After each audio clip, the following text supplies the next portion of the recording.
Hello everyone, I am Deepak Niyal and I welcome you to the Easy Concepts.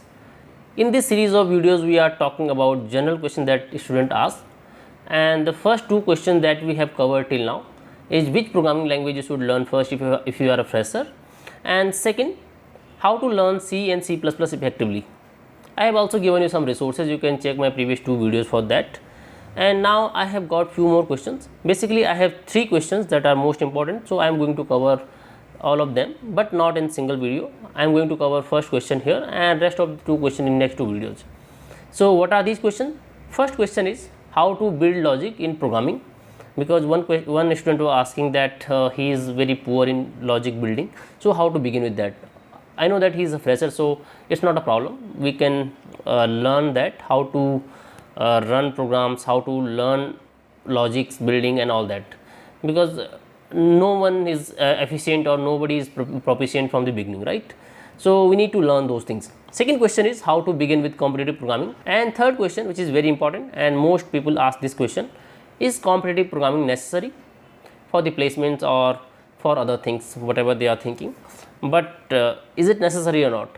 So I am going to cover first question here, how to build programming logic, and let's begin with that first. So how you can begin with logic building, right? So that is our question. आप logic कैसे बना सकते हैं, वो हमारा पहला question है. अगर आप अभी फ्रेशर हैं या अभी आपने, फ्रेशर मतलब किसी भी तरीके से हो सकते हैं, आप में भी बीटेक में फर्स्ट ईयर है आपका या बीसीए में फर्स्ट ईयर है, एमसीए में फर्स्ट ईयर है और आपने कभी प्रोग्रामिंग पहले नहीं की है ज़्यादा, तो आप इस प्रॉब्लम को लेके कंफ्यूज हो सकते हैं कि हमारा तो लॉजिक स्ट्रांग नहीं है, हम कैसे लॉजिक को स्ट्रांग करें. तो पहली बात तो आपको घबराने की कोई भी ज़रूरत नहीं है. अगर आप अपना लॉजिक स्ट्रांग करना चाहते हैं और आपका लॉजिक स्ट्रांग नहीं है तो वो लॉजिक स्ट्रांग हो सकता है, राइट. लेकिन अगर आप सोचेंगे कि लॉजिक स्ट्रांग खुद से हो जाए विदाउट प्रैक्टिस किए हुए, तो ऐसा पॉसिबल नहीं है. आपको प्रैक्टिस करनी पड़ेगी. पहला पॉइंट तो यही है कि आपको प्रैक्टिस करनी पड़ेगी, राइट. और प्रैक्टिस के साथ साथ पेशेंस बना के रखना पड़ेगा. कई बार क्या होता है कि आप एक प्रॉब्लम करते हैं, आपको समझ में नहीं आता है, आप उसका सॉल्यूशन देख लेते हैं, फिर आप दूसरी प्रॉब्लम करते हैं, उसका भी सॉल्यूशन समझ में आपको नहीं आता है, मतलब खुद तो नहीं कर पाते बट आप सॉल्यूशन देखते हैं, वो भी समझ में नहीं आता है, फिर आप उसका सॉल्यूशन देखते हैं एंड सो ऑन. ऐसा चलता रहता है कुछ टाइम तक और आप फिर पेशेंस आपका ख़त्म हो जाता है. आप सोचते हैं कि यार मेरे को तो कुछ भी नहीं आ रहा है. तो उसका तरीका क्या है कि कैसे आप पहले तो आपको पेशेंस भी डेवलप करना पड़ेगा, थोड़ा प्रैक्टिस भी करनी पड़ेगी और इसके साथ साथ आपको लॉजिक डेवलप करना पड़ेगा, ठीक है. तो ये कैसे हो सकता है, इस बारे में हम अभी डिस्कस करने वाले हैं. तो फर्स्ट पॉइंट यही है कि अपना पेशेंस और प्रैक्टिस बना के रखिए.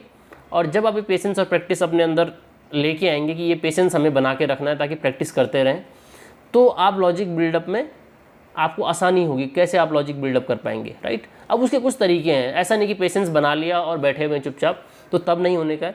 क्या करना है उसके लिए वो मैं आपको बताता हूँ. तो अगर आप फ्रेशर हैं तो फर्स्ट टाइप के जो क्वेश्चंस होते हैं, बेसिकली आपने पैटर्न प्रिंटिंग के अगर आप क्वेश्चन देखेंगे, कभी स्टार बनाने होते हैं, इस टाइप के क्वेश्चंस आते हैं. वो लूप्स वगैरह से जनरली बनाए जाते हैं, अलग अलग टाइप के, राइट. कहीं पे स्पेस आता है, कहीं पे स्टार आता है एंड सो ऑन. तो बेसिक क्वेश्चन हम जब फर्स्ट ईयर में रहते हैं तो ये फ्रेशर को करवाए जाते हैं ताकि उनका लॉजिक डेवलप हो कि कहाँ पे स्पेस आने, मल्टीपल फंक्शंस को कैसे कॉल करना एंड ऑल दैट. तो वो क्वेश्चंस भी आप स्टार्टिंग में कर सकते हैं. उनमें थोड़ा मैथ्स भी इन्वॉल्व होता है क्योंकि आपको कहीं प्लस माइनस करना पड़ता है, कहाँ से कहाँ तक लूप को स्टार्ट करना है, कहाँ तक उनको एंड करना है एंड सो ऑन. तो उस टाइप के क्वेश्चन आपको लॉजिक बिल्डिंग में हेल्प कर सकते हैं. That is first point. ऐसे मैं आपको 8-10 पॉइंट और बताने वाला हूँ, but this is my first point कि आप पैटर्न प्रिंटिंग के क्वेश्चन को ट्राई कर सकते हैं. अब आप जब पैटर्न प्रिंटिंग के क्वेश्चन को ट्राई कर रहे हैं, this is the first thing. ऐसा नहीं कि आप पैटर्न ही प्रिंट कराते रहें, but this is the first thing. Pattern print कराएं या कोई भी आप और प्रोग्राम बना रहे हैं, कोई मैथमेटिकल प्रोग्राम भी हो सकता है, जैसे आप प्राइम नंबर का प्रोग्राम बना सकते हैं, आप जीसीडी का या एलसीएम का, इस टाइप के प्रोग्राम बना सकते हैं. छोटे छोटे प्रोग्राम में बट काफ़ी इंपॉर्टेंट प्रोग्राम से होते हैं. तो अगर आप इस टाइप के प्रोग्राम बना रहे हैं तो आप एक काम कीजिए, आप पेन एंड पेपर लीजिए. पेन एंड पेपर को आप ये मत सोचिए कि यार अब पेन पेपर पे थोड़ी लिखेंगे, हम तो ग्रेजुएशन में आ गए, हम तो सीधा कंप्यूटर में कोड करेंगे. तो ये अगर आप ऐसा सोचते हैं तो ये गलत बात है. ऐसा नहीं सोचना है. आपको पेन एंड पेपर पकड़ना है. अभी भी पेन एंड पेपर कंप्यूटर से ज़्यादा इफेक्टिव आपके लिए सीखने के लिए रहेगा अगर आप प्रोग्रामिंग भी सीखना चाहते हैं. अगर आप पेपर पे कोड कर सकते हैं, पेपर पे एक अच्छा कोड कर सकते हैं, तो आप कंप्यूटर पे भी अच्छा कोड कर सकते हैं. ऐसा क्यों? क्योंकि जब आप कंप्यूटर पे कोड करते हैं तो आपके पास हिट एंड ट्रायल के चांसेस होते हैं और आप उसमें अपनी गलतियों को छुपाना आसान रहता है. आपने कोड लिखा, कुछ गलती हुई, आपने फिर से दोबारा उसको सही किया, रन हुआ और आप खुश हो गए. लेकिन जब आप पेपर में लिखेंगे तो आपको कई बार उसको कट करना पड़ेगा, तो वो आपको एहसास दिलाएगा कि कितनी गलतियाँ आपने की हैं. And most of the company जो कि आपको अच्छा पैकेज प्रोवाइड करती हैं, आपको कोड पेपर पे लिखवाती हैं, राइट, या वाइट बोर्ड पे या वाइट स्क्रीन पे लिखवाती हैं, और वो आपसे एक्सपेक्ट करती हैं कि आपकी गलती के चांसेस बहुत कम हों और आप उनको प्रोडक्शन रेडी कोड दे सकें या अच्छा कोड दे सकें, जिसमें टेस्ट केसेस आपने सारे के सारे एक ही बार में या मल्टीपल टाइम जब वो आपको बोलते रहें कि आपको ये सही करने या आप खुद सोच पाएँ, वो सही करके उनको देते रहें। तो ये वो आपसे एक्सपेक्ट करते हैं। तो इसीलिए पेन एंड पेपर पे आपको कोड करना बहुत इंपॉर्टेंट है और बहुत मायने रखता है। तीसरी बात है कि आपको कोड ड्राई रन करना है। ड्राई रन का मतलब जैसे आप कंपाइलर पे रन करते हैं तो आपने कोड लिखा आपने टेक्स्ट एडिटर पे और कंपाइल कर दिया और फिर आउटपुट देखा, तो वो ड्राई रन नहीं है, वो क्या आप कंपाइलर पे रन कर रहे हैं। ड्राई रन का मतलब ये है कि आपको खुद से एक एक लाइन करके पेन एंड पेपर पे ही आपने पेन एंड पेपर उठाया और एक एक लाइन करके देखते जा रहे हैं, ये लाइन जब एग्जीक्यूट होगी तो क्या इफेक्ट होगा इसका, जब ये दूसरी लाइन एग्जीक्यूट होगी तो उसका क्या इफेक्ट होगा। लाइन बाय लाइन आप चेक कर रहे हैं कोड को और उसमें आप इनपुट प्रोवाइड कर रहे हैं और उसके अकॉर्डिंग आप देख रहे हैं कि क्या आउटपुट आ सकता है। तो उसमें आप वेरियस टेस्ट केसेस भी अपने माइंड में सोच रहे हैं। जैसे आप मान लीजिए डिवाइड बाय जीरो कहीं एरर आती है प्रोग्राम में, राइट, आपने एक डिवाइड का प्रोग्राम बनाया A बाई B, तो आप उसमें खुद ही इनपुट दे रहे हैं कि A 0 होगा तो क्या होगा, B 0 होगा तो क्या होगा, क्या आपके प्रोग्राम में कोई एरर तो नहीं आएगी या कोई प्रॉब्लम तो नहीं आएगी, और फिर आप उसको रिजॉल्व करने की कोशिश कर रहे हैं। तो इसको हम ड्राई रन करना बोलते हैं और ये बहुत ही इंपॉर्टेंट टेक्निक है। और इसी तरीके की डिबगिंग की टेक्निक भी होती है कि आप डिबग कर पाएँ धीरे धीरे प्रोग्राम को। अगर कोई गलती होती है आपके प्रोग्राम में या कोई प्रॉब्लम आती है तो आप डिबग इस तरीके से कर पाएँ कि लाइन बाय लाइन आप खुद ही कोड को देखें और फिर उसको समझने की कोशिश करें कि यहाँ पे ये एरर है तो इसको कैसे रिजॉल्व किया जाएगा, राइट। तो ये हमने 3-4 बातें की। एक प्रैक्टिस करनी है, पेशेंस बना के रखना है, पैटर्न प्रिंटिंग के क्वेश्चन से आप ट्राई कर सकते हैं, आप पेन एंड पेपर यूज करना है आपको, एंड आपका कोड ड्राई रन करना है। तो 4 बातें ये हो गई। उसके बाद आपको अपनी प्रॉब्लम्स को डिफरेंट कैटेगरीज में डिवाइड करना है, राइट, और हर एक कैटेगरी से कुछ प्रॉब्लम सॉल्व करनी है। जैसे आपने बोला कि पैटर्न प्रिंटिंग की प्रॉब्लम है तो आपने कुछ प्रॉब्लम ये उठा ली, कुछ मैथमेटिक्स वाली प्रॉब्लम है, कुछ ये उठा ली, जैसे मैंने आपको GCD LCM and so on बताया, ठीक है। उसके अलावा कुछ और टाइप की प्रॉब्लम है, उनको आपने उठाया। मतलब अलग अलग कैटेगरी हो सकती है प्रोग्रामिंग में, या जैसे सॉर्टिंग करना है आपको, सर्चिंग करना है, इस टाइप की आपने कुछ प्रॉब्लम्स उठाई और उनको डिवाइड कर दिया अलग अलग कैटेगरी में और फिर उसके बाद सॉल्व करने की कोशिश की। तो कैटेगरी वाइज सॉल्व करना है। कैटेगरी वाइज सॉल्व करने में क्या फ़ायदा है, अगर आपने पैटर्न के क्वेश्चन उठाए तो ऐसा नहीं कि पैटर्न के क्वेश्चन ही पूरे साल भर करते जा रहे हैं। अगर आपने 15-20 क्वेश्चन, 25-30 क्वेश्चन पैटर्न के कर दिए तो अब उनको रहने दीजिए, अब दूसरे टाइप की प्रॉब्लम पे आ जाइए। दूसरे टाइप की प्रॉब्लम पे आने में फ़ायदा ये होगा कि आपको नए लॉजिक पता चलेंगे, अदरवाइज आप उन्हीं लॉजिक के साथ खेलते रहेंगे और आपको पता नहीं चलेगा कि नई टाइप की प्रॉब्लम क्या हो सकती हैं। सो इस बात का भी आपको ध्यान रखना है। तो एक प्रॉब्लम करने के बाद नए टाइप की प्रॉब्लम को कुछ पिक कीजिए। ऐसी एप्टीट्यूड के क्वेश्चंस में भी ऐसा होता है, अगर आपने एप्टीट्यूड के कुछ क्वेश्चंस किए होंगे पहले कभी, आप प्लेसमेंट्स में जाएंगे तो एप्टीट्यूड आप उसमें आपको बहुत मायने रखता है। तो उस जैसे आप टाइम एंड वर्क या टाइम के क्वेश्चंस कर रहे हैं, इस टाइप की प्रॉब्लम्स आप बहुत सारी करते हैं वहाँ पे। तो उसमें भी क्या होता है, कुछ प्रॉब्लम एक टाइप की रहती हैं, कुछ दूसरे टाइप की रहती हैं, मतलब एक ही टॉपिक के अंदर मल्टीपल टाइप की प्रॉब्लम रहती हैं। तो आपने जैसे 4-5 एक टाइप की कर ली, फिर 4-5 दूसरे टाइप की कर ली, तो उस तरीके से प्रॉब्लम्स को किया जाता है। क्योंकि अगर आप बुक देखेंगे तो एक ही टाइप की आपको हो सकता है 100 प्रॉब्लम मिले, लेकिन आपको 100 नहीं करनी है। अगर आप 100 करेंगे तो फिर आप अपना सारा टाइम वहीं लगा देंगे। तो न्यू प्रॉब्लम कब करेंगे, न्यू लॉजिक कब बिल्डअप करेंगे आप। तो लॉजिक आपके अंदर पहले से होता नहीं है, एक्चुअली आप उसको बिल्डअप करते हैं धीरे धीरे। तो कैसे बिल्डअप करते हैं, आपने जैसे एक प्रॉब्लम देखी तो उसको सॉल्व किया, अगर आपको उसका लॉजिक याद नहीं हो रहा है या समझ में नहीं आ रहा है तो उसको कहीं नोट डाउन कर लीजिए ताकि उसको रिवाइज कर पाएँ बाद में। तो वो भी बहुत ज़रूरी है। दूसरा क्या करना है आपको, प्रॉब्लम आप इस तरीके से डिवाइड कर सकते हैं कि ईजी लेवल की कौन सी प्रॉब्लम है, मीडियम लेवल की कौन सी है, हार्ड लेवल की कौन सी है। कुछ ऑलरेडी वेबसाइट्स हैं उन्होंने आपके लिए ये किया हुआ है। अगर आप लीड कोड की बात करें तो लीड कोड एक ऐसी वेबसाइट है जो आपको कॉम्पिटिटिव प्रोग्रामिंग में या आपके लॉजिक बिल्डिंग में हेल्प करती है। वो कैसे करती है, उन्होंने एक प्रॉब्लम को डिवाइड किया हुआ है ईजी कैटेगरी में, मीडियम में और हार्ड में। तो अगर आप फ्रेशर हैं या अभी आप बैचलर में भी हैं तो आपको हार्ड प्रॉब्लम तक जाने की अभी फ़िलहाल ज़रूरत नहीं है। अगर आप प्रोग्रामिंग में बहुत अच्छे नहीं हैं या अगर आप नॉर्मल लेवल पे भी प्रोग्रामिंग करते हैं तो इजी अगर प्रॉब्लम्स आप करते हैं तो इजी प्रॉब्लम्स भी आपके लिए काफ़ी हेल्पफुल रहेंगी। क्योंकि उनकी इजी प्रॉब्लम्स भी, उनको आप बिल्कुल इजी मत समझिए, वो काफ़ी डिफ़िकल्ट प्रॉब्लम होती हैं, तो उनको आप सॉल्व करना स्टार्ट कर सकते हैं।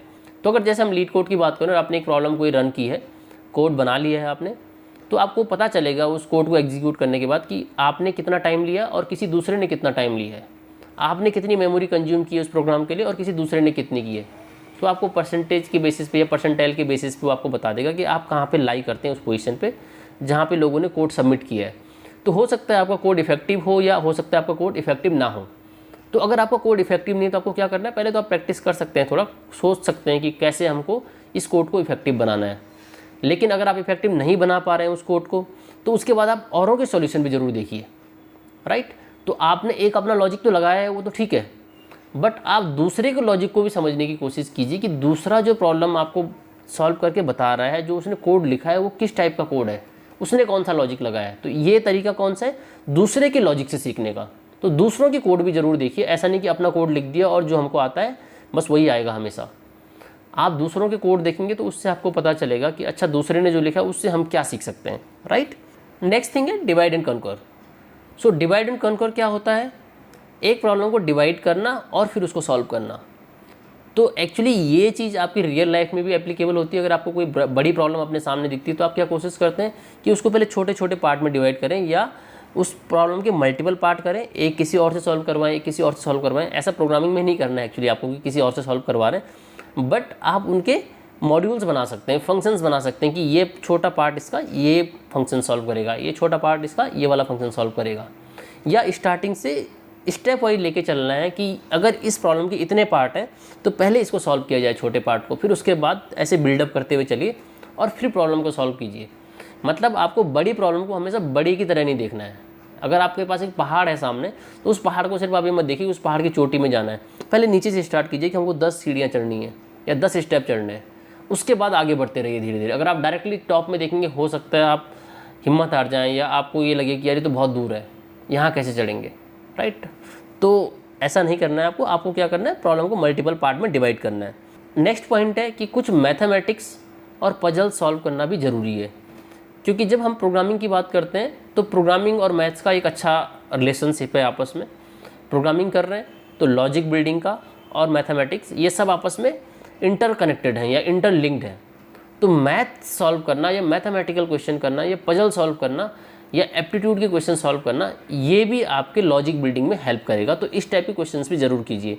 और जब प्लेसमेंट्स में हम जाते हैं या कॉम्पिटिटिव प्रोग्रामिंग में जाते हैं तो आपको मैथमेटिकल क्वेश्चन भी काफ़ी टाइप के मिलते हैं। जैसे मैंने आपको अभी 2-3 एग्जांपल दिए, जीसीडी या एलसीएम या प्राइम नंबर या आपको स्क्वायर रूट निकालना है या परफेक्ट स्क्वायर निकालना है। इस टाइप के बहुत सारे मैथमेटिकल प्रोग्राम होते हैं जो आप बिगनिंग में सॉल्व करते हैं जब आप फ्रेशर होते हैं। तो ये आपको हेल्प करेंगे काफ़ी लॉजिक बिल्डिंग में। अब हम बात करते हैं एक फाइनल पॉइंट की। जब आपने इतनी सारी चीज़ें कर ली है, आप ये सब करते जा रहे हैं, तो फाइनली आपको ये भी चेक करना है कि जो आप लॉजिक बना रहे हैं या जो आप चीज़ें सॉल्व कर रहे हैं छोटी छोटी प्रॉब्लम्स, क्या आप उनसे बड़ी प्रॉब्लम को भी सॉल्व कर सकते हैं। और बड़ी प्रॉब्लम को सॉल्व करने का तरीका क्या है, बड़ी प्रॉब्लम को सॉल्व करने का तरीका है कि आप कुछ प्रोजेक्ट्स बनाएं। तो मैं आपको ये नहीं कह रहा हूँ कि आपको सबसे पहले बड़े बड़े प्रोजेक्ट से स्टार्ट करना है, आप छोटे छोटे प्रोजेक्ट से स्टार्ट कीजिए और वही छोटे छोटे प्रोजेक्ट आपको हेल्प करेंगे बाद में बड़े प्रोजेक्ट बनाने में, राइट। तो बैचलर लेवल पे आप जब कंपनीज़ में इंटरव्यू देंगे कभी या फाइनल ईयर में आप इंटरव्यू देंगे या प्लेसमेंट में जाएंगे, तो आपसे कुछ बहुत ज़्यादा एक्सपेक्ट नहीं किया जाता है, बट ये किया जाता है कि आपके कॉन्सेप्ट्स क्लियर हों, आपके बेसिक्स क्लियर हों और आप उनको प्रोग्रामिंग के थ्रू कहीं इंप्लीमेंट करना जानते हो। तो आप छोटी छोटी ऐप्स बना सकते हैं, जैसे मैंने एग्जांपल दिए हुए हैं कुछ। अगर आप प्लेलिस्ट में जाएंगे प्रोजेक्ट्स वाली में, जो मैंने आपको प्रोजेक्ट्स वाली प्लेलिस्ट दी है उसमें जाएंगे आप, तो उसमें कुछ छोटे छोटे प्रोजेक्ट हैं। जैसे वेदर ऐप बनाना सिखाया गया है या वेदर ऐप का एग्जांपल दिया गया है वहाँ पे, या टिक टैक टो का एग्जांपल दिया गया है। आपको एल्गोरिदम, जो सॉर्टिंग एल्गोरिदम होती है उनको विजुलाइजेशन कैसे बनाना है वो वहाँ पे आपको बताया गया है। तो इस टाइप की चीज़ें अगर आप इम्प्लीमेंट करेंगे, छोटी छोटी चीज़ें, या इससे अगर आप प्रीवियस 2 वीडियोज़ में जाएंगे तो उसमें मैंने कुछ प्रोजेक्ट के एग्जाम्पल दिए हैं, तो वहाँ पर आपको समझ में आएगा कि ये छोटी छोटी प्रॉब्लम से ही हमारे लॉजिक काफ़ी स्ट्रॉन्ग हो सकते हैं। एक बार उनको करने की ट्राई कीजिए। ऐसा नहीं कि सबसे पहले आपने एक बड़ा प्रोजेक्ट पकड़ लिया, 15 दिन या 10 दिन उस पर काम किया और फिर हिम्मत हार गए। प्रोजेक्ट को करने का तरीका क्या है कि छोटे छोटे पार्ट में बिल्डअप कीजिए। जब वो छोटे छोटे पार्ट आप बिल्डअप करेंगे तो उनसे आप बड़ा भी बना सकते हैं, राइट। और इससे क्या होगा, आपके लॉजिक भी स्ट्रांग होते रहेंगे। जो आपने लॉजिक अभी तक बनाए वो आपको पता चलेंगे कि आप उनको इंप्लीमेंट भी कर पा रहे हैं कि नहीं कर पा रहे हैं।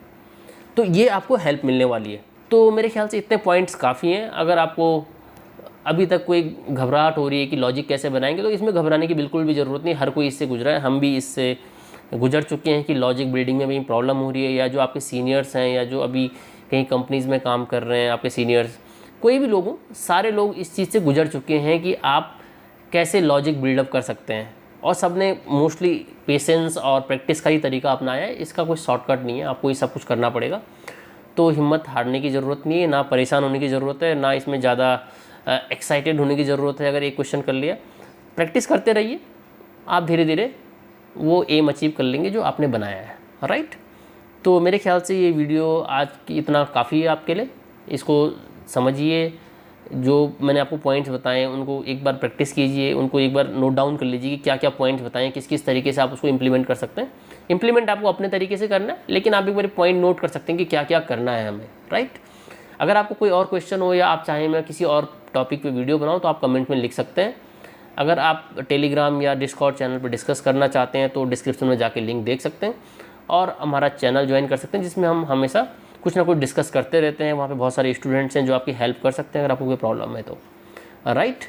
तो मेरे ख्याल से इतना काफ़ी है इस वीडियो के लिए। अगर आपको ये वीडियो पसंद आया हो या इससे पहले वाली जो भी आपने चैनल पर वीडियोज़ देखी हैं अगर आपको पसंद आई हैं तो प्लीज़ मेरा चैनल सब्सक्राइब कीजिए, अपने दोस्तों में शेयर कीजिए ताकि वो भी इससे बेनिफिट ले सकें। और वाइंड अप करते हैं इस वीडियो को अब। Thank you so much, bye bye.